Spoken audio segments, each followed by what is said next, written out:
Uau! Não é que a Bíblia tinha razão? Muito bem, já estamos mais atrasados que salário de prefeitura. Tá na hora do nosso quadro Uau, não é que a Bíblia tinha razão?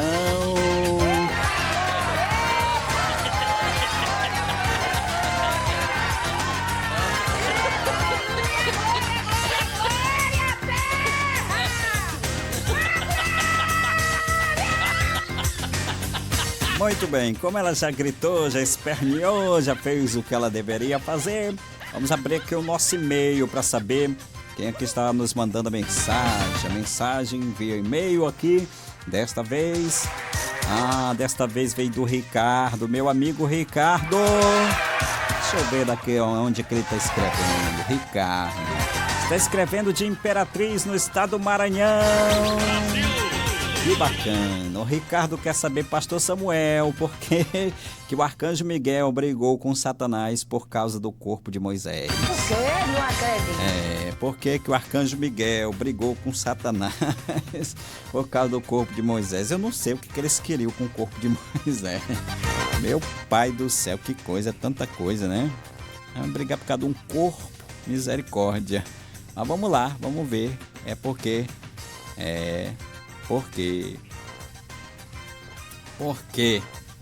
Eita, Fernando. É Fernando, né?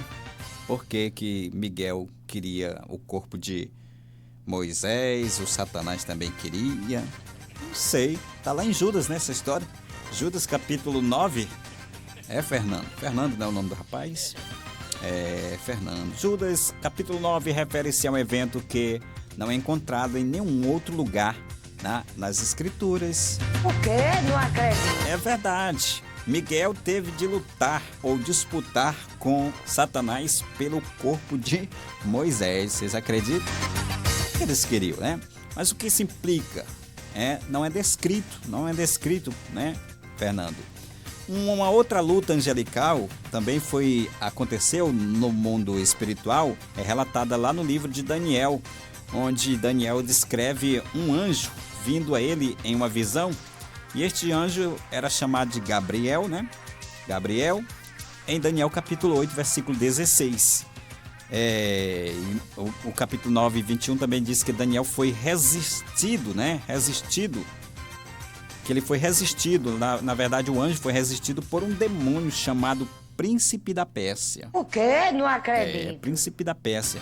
Até o arcanjo Miguel vir a seu auxílio. Brasil!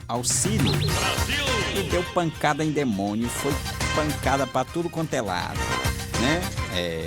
O arcanjo Miguel veio ao seu auxílio. Assim podemos aprender aqui, Fernando? Podemos aprender aqui que com essa história de Daniel, né? Que os anjos e os demônios, eles se degladiam, né? Eles lutam em batalhas espirituais. Por quê? Não acredito. No mundo espiritual há batalhas, há anjos e demônios se degladiando, né? E eles fazem isso pelas nações, né? E também pelas almas dos homens. Por quê? Não acredito. Pelas almas dos homens. Baixar um pouquinho aqui, porque tem um irmão que ele... tá bom, baixei um pouquinho, né? Então, Fernando, esses demônios, eles resistem aos anjos e tentam impedi-los de fazer a vontade de Deus. Judas nos diz que Miguel foi enviado por Deus para lidar de alguma forma com o corpo de Moisés, né? O qual o próprio Deus havia enterrado depois da sua morte. Está lá em Deuteronômio capítulo 34, versículo 5 e 6. Né? O próprio Deus sepultou a Moisés, né? Então, várias teorias, viu, Fernando? Várias teorias têm sido formuladas quanto a essa luta, a essa batalha, né? Sobre o corpo de Moisés, né? Sobre o corpo de Moisés. E uma delas é que Satanás, o acusador do povo de Deus, conforme Apocalipse 12:10, pode ter tentado evitar que Moisés tivesse a vida eterna devido ao pecado dele lá em Meribá. Por quê? Não acredito. Tese que eu não acredito muito não, porque Satanás não é bobo, Satanás não é tolo, né? Como é que ele poderia impedir da alma de Moisés, né, entrar na vida eterna, né? Então, outros supõem, viu, Fernando? Outros supõem que a referência em Judas seja a mesma passagem lá de Zacarias, capítulo 3, versículos 1 ao 2. O quê? Não acredito. Alguns supõem que seja o mesmo termo, né? A mesma situação. Ele me mostrou o sumo sacerdote, Josué, o qual estava diante do anjo do Senhor, e Satanás estava à sua mão direita, para se opor, né? Para se lhe opor. Mas o anjo do Senhor disse a Satanás, que o Senhor te repreenda, ó Satanás. Entretanto, as objeções a essa hipótese são óbvias. Primeiro, a única semelhança entre as duas passagens é a expressão o Senhor te repreenda, né, ó Satanás. Segundo, o nome Miguel não é mencionado na passagem de Zacarias. O quê? Não acredito. Não é mencionado na passagem de Zacarias. Terceiro, não há qualquer menção ou alusão feita ao corpo de Moisés lá em Zacarias, né? Não há nenhuma alusão. Então, também tem sido, viu, Fernando, suposto que Judas esteja citando um livro apócrifo, né? Um livro apócrifo que continha essa narrativa. Quando fala em narrativa, a gente lembra do Lula, né? Do Alexandre de Moraes. A gente lembra desse pessoal, entendeu? Então, citando aqui um livro apócrifo que continha essa narrativa, que isso serve para confirmar que a narrativa é verdadeira, né? É verdadeira. Segundo Orígenes, um estudioso e teólogo cristão primitivo, ele menciona esse livro, o livro de A Assunção de Moisés, como existente em seu tempo, contendo essa mesma narrativa sobre a disputa entre Miguel e o diabo pelo corpo de Moisés. Esse livro, viu, Fernando, agora perdido, era um livro judeu-grego, e Orígenes supôs que este era a fonte da narrativa em Judas, né? Então, a questão essencial, viu, Fernando, é que, então, se a história é verdadeira, qualquer que seja a origem da narrativa, Judas, de fato, aparenta referir-se à disputa entre Miguel e o diabo como verdadeira, né? Ele fala dela da mesma forma em que teria feito se tivesse falado da morte de Moisés. Nós não temos dúvida de que essa história é verdadeira. Não temos dúvida. Porque se está na Bíblia é verdadeira, né? Não temos dúvida, né? Certo? Então, se teria feito se tivesse falado da morte de Moisés ou de quando ele feriu a rocha. Em quem pode provar que não é verdade, né? Qual é a evidência que essa história não é verdade? Há muitas alusões a anjos na Bíblia. Sabemos que o arcanjo Miguel é real. Há menção frequente do diabo, há inúmeras afirmações de que os anjos bons e anjos maus existem, né? Fazem parte das transações importantes da Terra, como a natureza dessa disputa particular sobre o corpo de Moisés é totalmente desconhecida, viu, Fernando? A conjectura é inútil, né? É inútil. Não sabemos se houve ali uma discussão sobre a posse do corpo, o enterro do corpo ou qualquer outra coisa, né?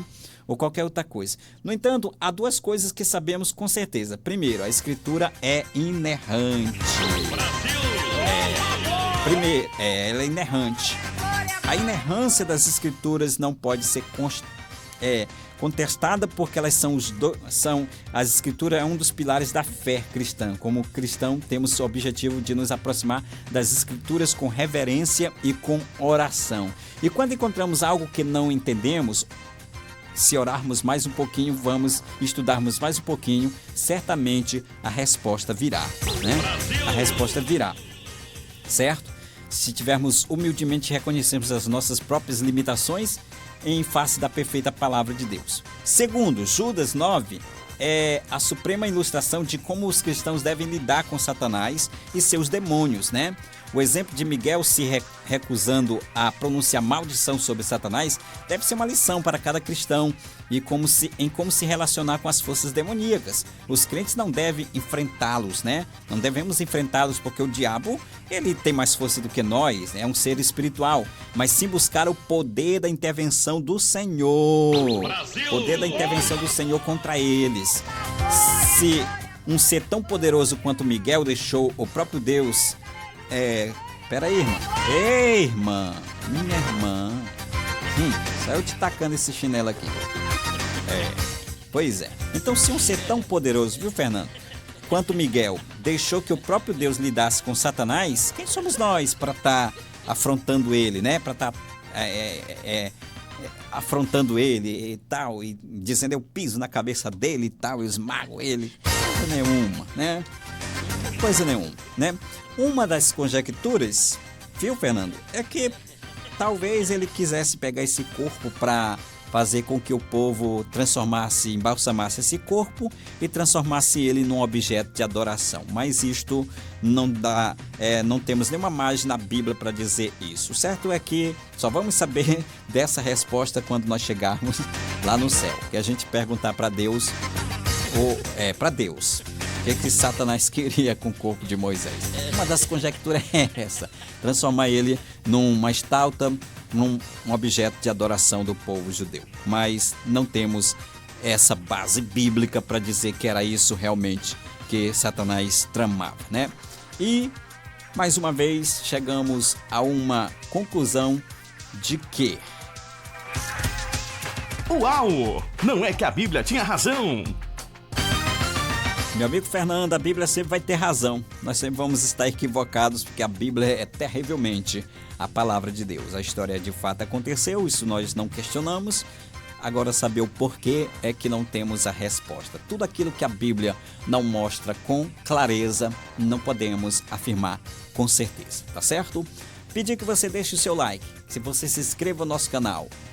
E que você faça os seus comentários aí, pode dizer bom dia, boa tarde, você vai estar nos ajudando muito. Nos ajude, tá bom?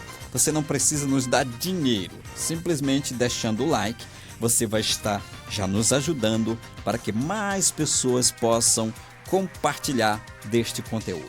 Deixo vocês agora com a Célio Trindade. A partir de agora, a conversa é com a Célio Trindade. Vou ficando por aqui e volto amanhã, se Deus nos permitir, às 9 da manhã, com mais um Bom Dia Super Dia. Tchauzinho, fui!